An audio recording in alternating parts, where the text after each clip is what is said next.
Tahun berganti tahun, abad berganti abad, candi-candi ini masih tetap tegak berdiri. Di mata para penghikmat sejarah dan kebudayaan Jawa, candi-candi ini tak hanya menjadi pembawa kabar dari masa lalu tentang warisan peradaban yang tinggi. Candi-candi ini juga merupakan jejak pengetahuan tentang Jawa, baik yang terlihat maupun yang tak terlihat. Semua itu terangkum dalam sejarah cipta, karsa, rasa masyarakat Jawa.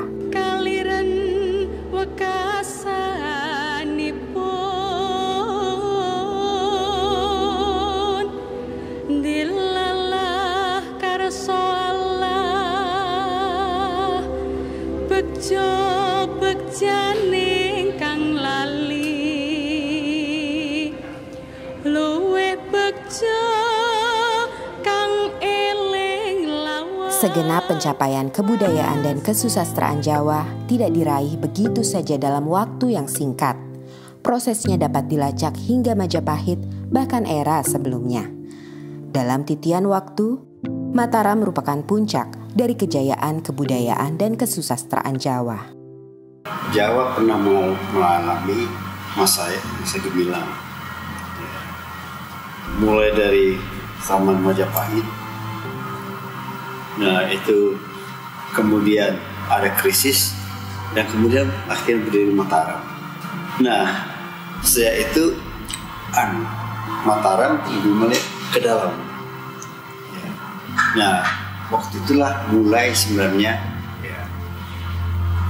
dugaan saya dan pikiran saya proses pemurnian peningkatan untuk kebudayaan Jawa.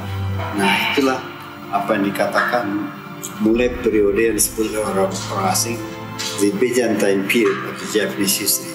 Jadi zaman Bizantium dari sejarah Jawa, ketika Jawa lebih sibuk memperhalus kebudayaannya. Nah, sejak itulah baru mulai sebenarnya bahasa Jawa bertingkat-tingkat itu. Dulu bahasa Jawa satu saja. Penghalusan kebudayaan pada zaman Mataram berdampak pula pada aspek ekonomi. Orang-orang Jawa yang sebelumnya banyak menjadi nelayan dan pedagang, kini beralih menjadi petani. Disinilah dimulai era Jawa yang agraris. Salah satu indikator perubahan zaman itu nampak pada Pranoto Mongso. Bentuk formal penanggalan Jawa ini mulai diperkenalkan sejak akhir abad ke-17. Kalender ini merupakan panduan bagi para petani dalam mengerjakan sesuatu agar tak mengalami kerugian. Dari sinilah waktu waluku atau membajak sawah ditentukan. Akan tetapi, penanda bagi para petani dalam Pranoto Mongso tidak sepenuhnya dapat berjalan ketika diberlakukannya kultur stelsel atau tanam paksa yang sangat menyengsarakan petani karena sistem pemerintahan kolonial yang sangat buruk. Pemerintah kolonial menekan petani dengan memaksa menanam hasil komoditas yang seluruhnya harus disetorkan kepada pemerintah. Ditambah dengan para pejabat lokal yang haus akan harta dengan menjilat penguasa, menyebabkan rakyat miskin menderita kelaparan yang menjurus pada meningkatnya angka kematian. Setelah Mataram pecah dari Surakarta dan Jogja, dan Surakarta malah pecah dengan Mangkunegara, dan kemudian 19 terakhir Jogja juga dipotong dengan Paku Alaman, ya. Itu Jawa mungkin lihat ke dalam. Dan lagi juga Jawa yang berkeliaran sudah tidak ada lagi. Dulu waktu perang Diponegoro itu sebagian besar mungkin Diponegoro itu orang berkeliaran keliling itu. Ikut. Kemudian setelah Belanda berkuasa, Jawa itu kan dikenakan kultur stelsel, harus menetap. Memang pada pertengahan abad ke-19 terjadi perang yang begitu banyak, ya. Tidak hanya di Jawa, di Sumatera Barat ada perang Patri, di Jawa Tengah, di Jawa lah itu ada perang Diponegoro, dan juga ada gejolak yang luar biasa di Belanda juga, ya, di dalam negeri, sehingga hal tersebut ternyata menguras habis kekuatan ekonomi pemerintah Belanda itu. Nah, untuk mengatasi itu semua, Belanda mempunyai satu program yaitu Kulturstelsel, yaitu sebetulnya semacam peraturan di bidang pertanian ya, dan kemudian bisa kita dipahami oleh beberapa ahli sebagai istilah tanam paksa.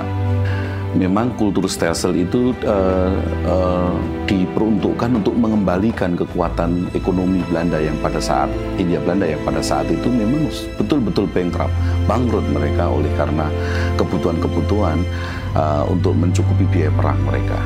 Selama abad 19 di Jawa itu banyak sekali pemberontakan. Tidak hanya di Ponorogo, juga itu sudah perang itu. Ini pemberontakan desa. Itu sebagian besar dipimpin oleh para ulama desa.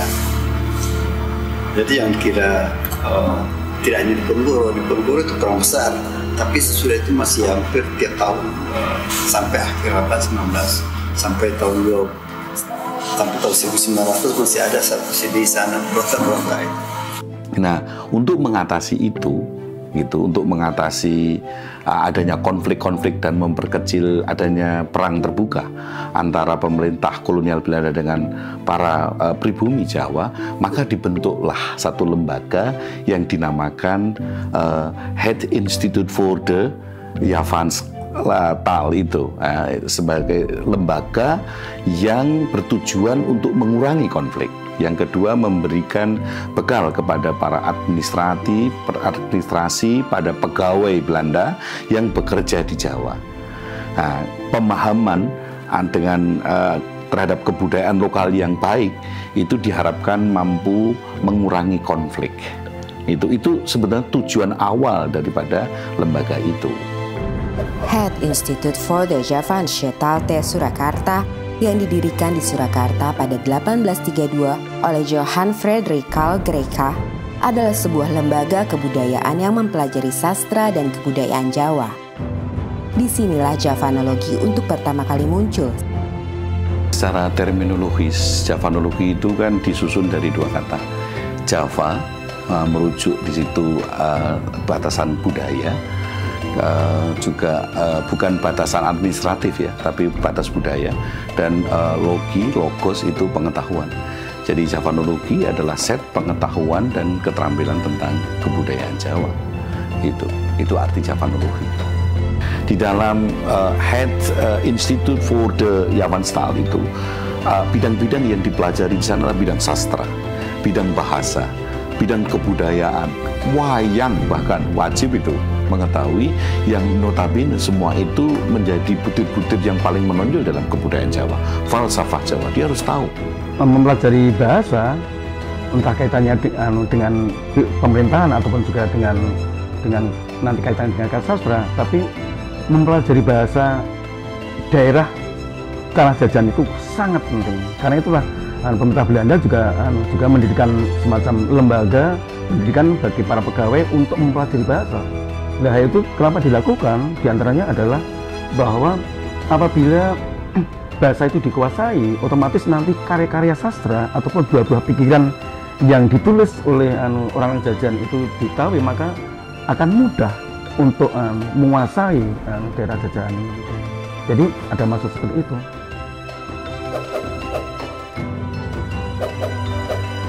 Di tengah meningkatnya popularitas Javanologi kala itu, seorang pujangga bernama Ronggo Warsito kerap menjadi rujukan para Javanolog karena pemahamannya dianggap mendalam terhadap kebudayaan dan kesusastraan Jawa, khususnya Jawa kuno. Ronggo Warsito itu adalah pujangga yang luar biasa, dan beliau ini di dalam mencipta karya ini meliputi 12 bidang ya. Ada bidang kesastraan, ada bidang pendidikan, ada bidang pengetahuan bahasa, ada bidang filsafat, ada bidang pedalangan, pengetahuan alam, bidang seni suara, babat, ramalan atau jonggo itu hanya 2, Jokolodang dan Jolbeo. Kemudian silsilah dan perkamusan. Jadi ada 12 bidang. Nah, yang paling banyak itu kesastraan itu 24 judul. Ronggo Warsito adalah seorang tokoh munculnya sastra Jawa baru jenis geguritan. Karena sebelumnya bisa dikatakan ada karya sastra itu hanya puisi dan prosa. Puisi adalah tembang, prosa adalah gancaran. Gancaran adalah prosa. Sedangkan yang kategorinya itu geguritan adalah puisi tetapi bukan tembang, itu belum ada. Yakni di dalam Serat Joko Lodang yang itu dikategorikan tembang bukan, tetapi dikategorikan prosa bukan. Dan secara kebetulan di dalam satu bait tulisan awal dari Serat Joko Lodang itu juga ada sandiasmonya. Kalau dibaca dari atas ke bawah, suku kata yang pertama akan berbunyi Ronggo Warsito Boso Kadaton, sedangkan yang suku kata terakhir setiap baris bila dibaca dari atas ke bawah akan berbunyi Boso Kadaton Ronggo Warsito. Memahami Jawa kuno memiliki arti penting bagi Javanolog. Dengan memahaminya, maka akan mendatangkan keuntungan, ketenaran, dan kehormatan. Namun, tidak demikian bagi pujangga seperti Ronggo Warsito yang hampir tidak mendapatkan apapun sebagai informan bagi Javanolog atau pemerintah kolonial. Zaman dulu kan segalanya kan sensitif ya, apa-apa saja mungkin bisa dilaporkan ke Belanda, sehingga kan Belanda kan sangat berkuasa atas Sunan, dan Sunan mungkin juga agak pikir-pikir kalau ada warganya atau penggawa keraton itu yang menentang pada Belanda. Makanya ya salah satu cara di dalam mengungkapkan hal seperti itu dengan cara simbolis. Kalau terang-terangan jelas nggak mungkin seperti ini. Dia menulis tentang misalkan saja di dalam Serat Kolotido misalkan saja. Isi awalnya memang hanya berlaku, dia mengkritisi keadaan kondisi kerajaan. Mangkyo derajating praja kawuryan wasunyaruri, rurah pangrahing ukara karana tanpa palupi. Hatilar silastuti sujana sarjana kelu kalulun kala tidha. Tidem tandaning dumadi hardayeng rat tining karoban rubedo. Ini adalah sebetulnya awal dari si Ronggo Warsito, jelas mengkritisi kondisi kerajaan saat itu. Punya raja, rajanya itu juga sekti, rajanya juga punya kewibawaan, pegawai-pegawainya baik. Tetapi kondisi saat itu tidak menyelesaikan masalah, huru-hara dan sebagainya. Sebagai pujangga Keraton Surakarta, Ronggo Warsito memelihara hubungan baik dengan para Javanolog. Salah satunya adalah Carl Friedrich Winter. Sebegitu datang di Jawa ini dan ketemu si Ronggo Warsito, ternyata dia adalah seorang sastrawan, dia seorang yang cinta atas budaya Jawa, dalam hal ini sastra. Nah, karena dia itu juga sesama orang sastrawan, dia ingin menulis tentang sastra Jawa, merasa dirinya itu juga sudah barang tentu tidak sepaham seperti orang Jawa, melihat seorang Ronggo Warsito itu pujangga keraton yang juga sebetulnya sudah memasyarakat, artinya orang luar pun bisa dekat dengan Ronggo Warsito, dia berguru, berteman, lalu sebagai seorang sahabat yang sama-sama menggeluti tentang budaya Jawa, dalam hal ini adalah sastra Jawa. Kalau kita lihat kronologinya, sebetulnya hubungan mereka itu pasca Javanologi itu sudah berpindah ke Delft dan kemudian ke Leiden ya. Jadi sebetulnya itu keterkaitan mereka itu sebenarnya tidak secara lembaga.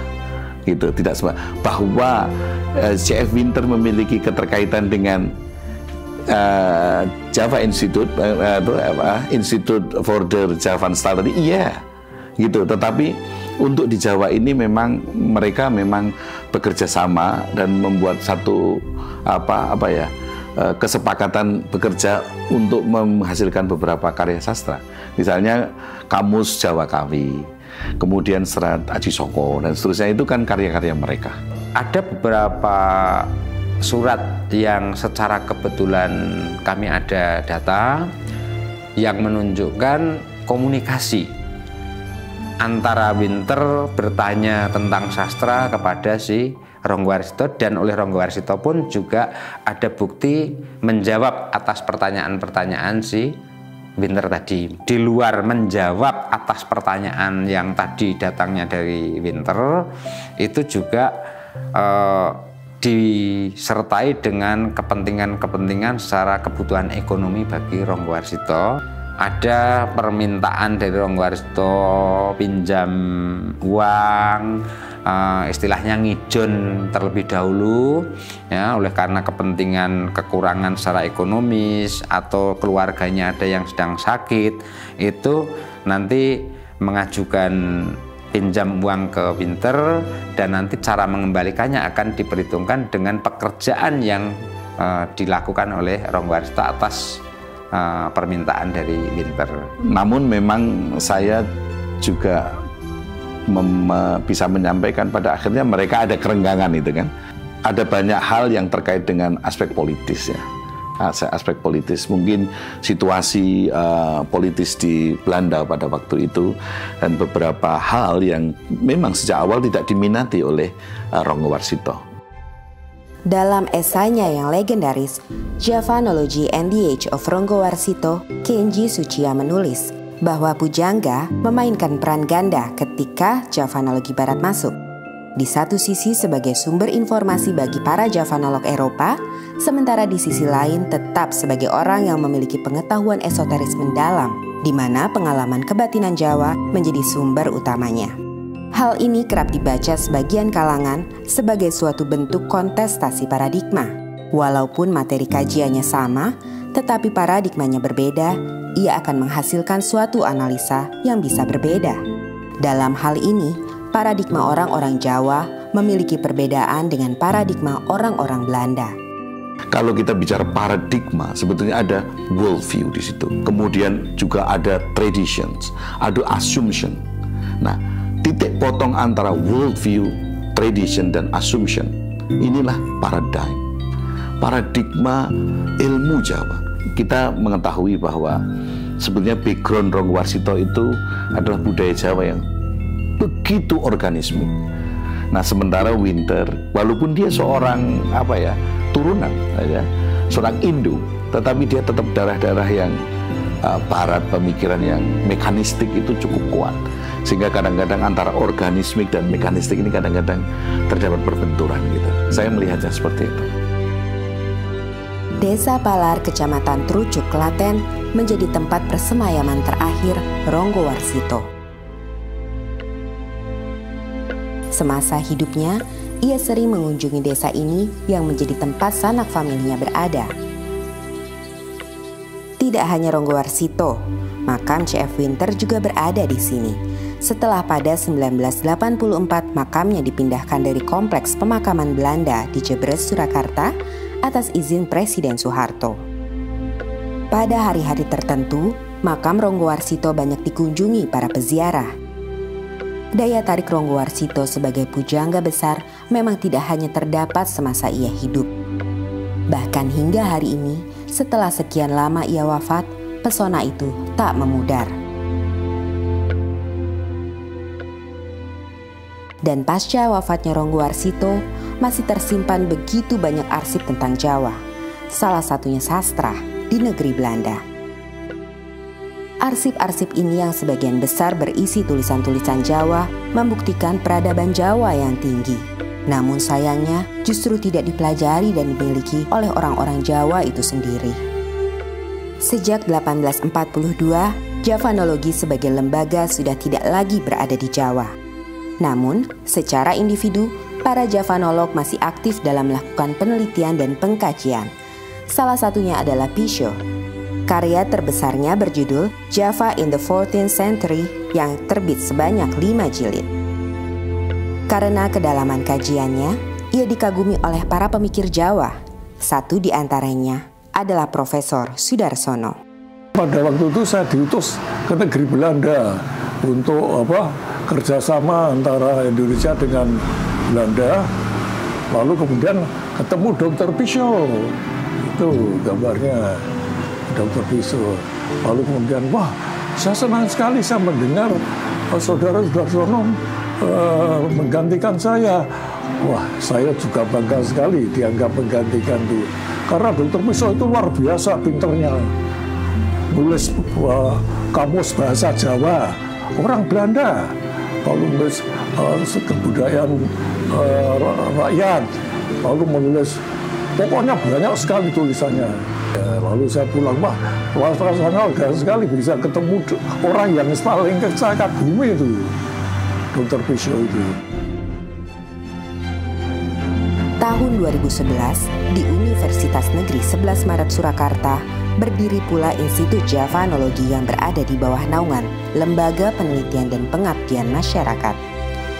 Institut Javanologi ini bergerak di bidang kajian budaya, bahasa, dan sastra Jawa. Akan tetapi, walaupun bernama Javanologi, namun orientasinya sangat berbeda dengan Javanologi yang dibuat di Belanda dan di Yogyakarta. Pada era Belanda, tujuannya sudah saya sampaikan tadi adalah memberikan bekal pengetahuan kepada para pegawai-pegawai Belanda, orang-orang Eropa untuk masuk ke Jawa. Nah, tetapi pada masa kemerdekaan, pasca kemerdekaan, Javanologi memang untuk menghimpun ilmu-ilmu lokal, local wisdom, ya, yang begitu banyak tersebar dan tercerai, itu mau dihimpun. Nah, sekarang di era kami itu Institut Javanologi tidak hanya menghimpun, yang sudah dihimpun itu dicoba untuk ada hilirisasi temuan-temuan pada saat itu. Misalnya begini, di dalam Centini bab 3 itu disebutkan bahwa seorang tokoh di situ dia menderita penyakit kelamin yang sudah tidak bisa disembuhkan, dan pada saat itu muncul tokoh lain, tokoh yang memberi obat. Kalau kamu pengen sembuh, maka kamu harus menyenggamai sapi betina yang sedang hamil. Kami yang membaca itu tentu tidak akan menyarankan seorang untuk itu kan. Nah, kita melihat sebenarnya ada apa di dalam sapi muda yang sedang hamil itu. Kami sudah mencoba membuat satu seminar dengan asosiasi dokter-dokter seksologi, dan mencoba untuk siapa tahu ini menjadi satu solusi penyakit-penyakit yang sekarang ini, AIDS misalnya. Jadi ini era kami ini sekarang adalah mencoba untuk membuat pembuktian, research dari beberapa temuan yang sudah dihasilkan pada saat itu. Javanologi yang dibuat di Belanda hingga didirikan oleh Universitas Negeri 11 Maret Surakarta hari ini memiliki peranannya masing-masing yang tidak bisa begitu saja diabaikan. Javanologi telah menghidupkan semangat masyarakat Jawa untuk ikut ambil bagian dalam membuat dunia yang lebih baik. Pemahaman antara ilmu dan ngilmu itu memang berbeda. Ilmu bisa diekstrakan, tetapi ngilmu itu bagaimana aplikasi, bagaimana itu memiliki manfaat bagi dunia yang lebih cantik, yang lebih harmonis.